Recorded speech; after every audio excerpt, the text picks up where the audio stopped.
सुप्रभात बच्चों, प्रस्तुत है आज दिनांक 12/10/2020 का कार्यपत्रक। यह कार्यपत्रक हमारी पाठ्य पुस्तक क्षितिज भाग 1 के प्रेमचंद के फटे जूते नामक पाठ पर आधारित है। इसके लेखक सुप्रसिद्ध व्यंग्यकार श्री हरिशंकर प्रसाई जी है, जिन्होंने पाठ के माध्यम से समाज के दिखावेपन और चाटुकारिता पर व्यंग्य किया है। तो आइए पढ़ते हैं आज का कार्यपत्रक। चक्कर लगाने से जूता फटता नहीं है, घिस जाता है। कुंभनदास का जूता भी फतेहपुर सीकरी जाने में घिस गया था। उसे बड़ा पछतावा हुआ। उसने कहा, आवत जात पन्हिया घिस गई, बिसर गयो हरिनाम। और पैसे बुलाकर देने वालों के लिए कहा था, जिनके देखे दुख उपजत है, तिनको करबो परे सलाम। चलने से जूता घिसता है, फटता नहीं। तुम्हारा जूता कैसे फट गया?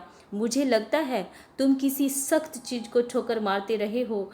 कोई चीज जो परत दर परत सदियों से जम गई है, उसे शायद तुमने ठोकर मार मार कर अपना जूता फाड़ लिया है। कोई टीला जो रास्ते पर खड़ा हो गया था, उस पर तुमने अपना जूता आजमाया। तुम समझौता नहीं कर सके। क्या तुम्हारी भी वही कमजोरी थी जो होरी को ले डूबी? वही नेम धर्म वाली कमजोरी? नेम धर्म उसकी भी जंजीर थी, मगर तुम जिस तरह मुस्कुरा रहे हो, उससे यही लगता है कि शायद नेम धर्म तुम्हारा बंधन नहीं था, तुम्हारी मुक्ति थी। तुम्हारी ये पाँव की उंगली मुझे संकेत लगती है, शायद नेम धर्म तुम्हारा बंधन नहीं था, तुम्हारी मुक्ति थी। तुम्हारी यह पाँव की उंगली मुझे संकेत लगती है। जिसे तुम घृणित समझते हो, उसकी तरफ हाथ की नहीं, पाँव की उंगली से इशारा करते हो। तो उपयुक्त पठित गद्यांश के आधार पर प्रश्नों के उत्तर दें। आइए देखते हैं आज के प्रश्न। फतेहपुर सीकरी जाने में किसका जूता घिस गया? तो पहला प्रश्न है,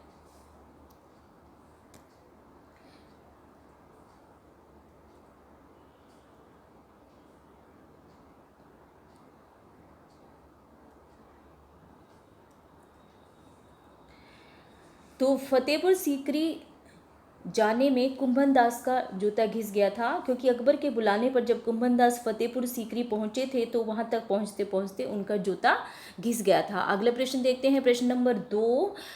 किस चीज पर जूते से ठोकर मारने के कारण प्रेमचंद का जूता फट गया था?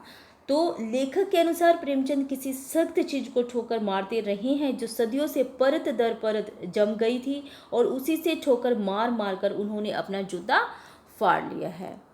तो आगे बढ़ते हैं और पढ़ते हैं प्रश्न नंबर 3। वो कौन सी चीज़ थी जो सदियों से परत दर परत जमकर समाज में टीले के रूप में निर्मित हो गई? तो प्रश्न नंबर 3 का उत्तर है कि कई सारी सामाजिक बुराइयां, कुरीतियां,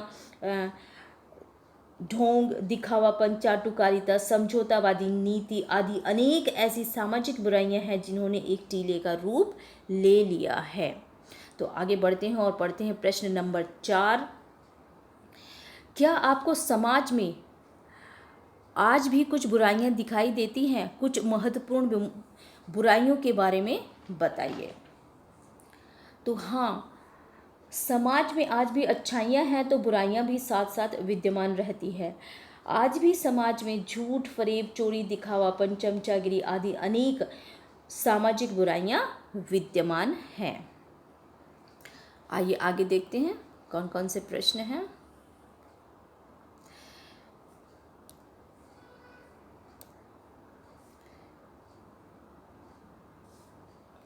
प्रश्न नंबर 5 देखते हैं कि लेखक के अनुसार प्रेमचंद किस तरफ पैर की उंगली से इशारा करते हैं?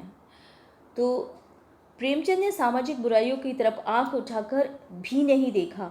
उन्हें इतना घृणित समझते थे कि उन्होंने कभी उनसे समझौता नहीं किया। वे सामाजिक बुराइयों को इतना घृणित समझते थे कि उनकी तरफ हाथ से इशारा भी नहीं करते थे। इसलिए उन्होंने लोगों को सावधान करने के लिए उनकी तरफ पैर की उंगली से इशारा किया है।